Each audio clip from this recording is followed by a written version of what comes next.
Good evening, everyone, and welcome to Digging Deeper number 270. The purpose of our Digging Deeper moments is to take God's Word to God's world, and we're so glad that you've joined us. Tonight, we're going to finish our series on how to outline a chapter of the Bible in order to get a better understanding of it. What we've seen thus far in our series is that we need to learn how biblical writers outline things and not to force our Western forms of outlines upon the text. And as we've seen, the Old Testament uses three primary types of outlines: a linear, which is ABC, a parallel, or also called a panel, which is ABC, ABC, and a symmetrical, also called chiastic, which is ABC, CBA. The New Testament adds a particular form of outline called a letter, and that is a fourth one in the New Testament. Now, what complicates outlining books or chapters of the Bible is two things. One, we aren't familiar with the way that they outline things. These three primary outlines is not how we do it.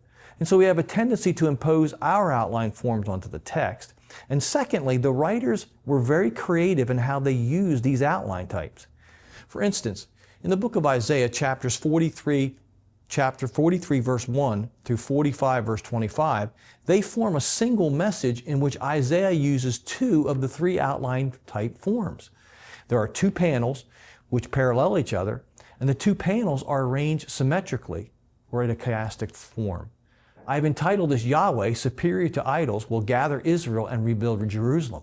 Jonathan's going to put on the screen for you panel 1, A, B, C, B, A. So you see the chiasmus. Panel 2 is A, B, C, B, A. So you can see both outline types are being used. So notice that the main message of each of these two panels is found in the middle. In panel 1, Yahweh says, I will do a new thing. In panel 2, Yahweh, the Holy One of Israel, says, Cyrus will rebuild Jerusalem and free my exiles.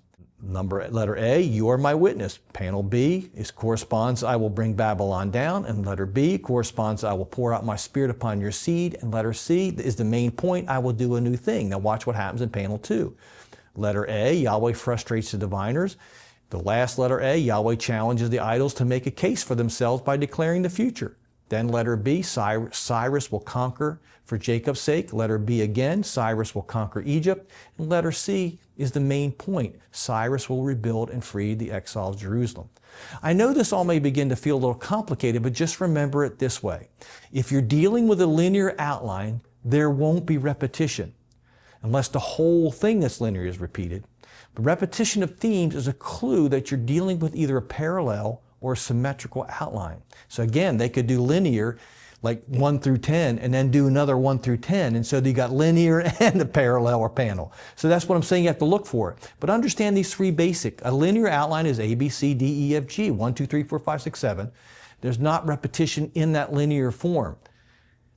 When you're dealing with a panel outline, look for repetition, but in linear order. A, B, C, A, B, C. Okay? It's repeated, but in a panel. So it's 1, 2, 3, 4, 5, 6, 1, 2, 3, 4, 5, 6. The easiest way to detect a symmetrical outline is that each point repeats itself, but in reverse order. So you'll have repetition, but things will come between it. This is the hardest one to see. But as we've seen, the biblical writers can use several of these outline types all at one time, which is why it's taken me 4 years to outline the book of Isaiah. And I'm still making adjustments. And I'm writing on the book now, hoping to put it in book form over the next couple years. But it's been worth it, because I've come to understand by studying these outlines what Isaiah is really trying to say to them and to us.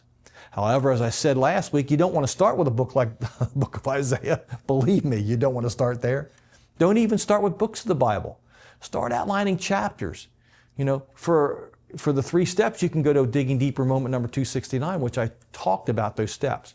But do the best you can and keep working with these three outline types as I have, and eventually they'll become natural to you. You'll begin to pick them up in a lot of different places.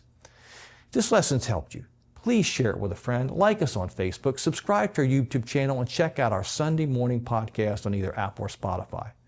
And hey, we hope to see you next week.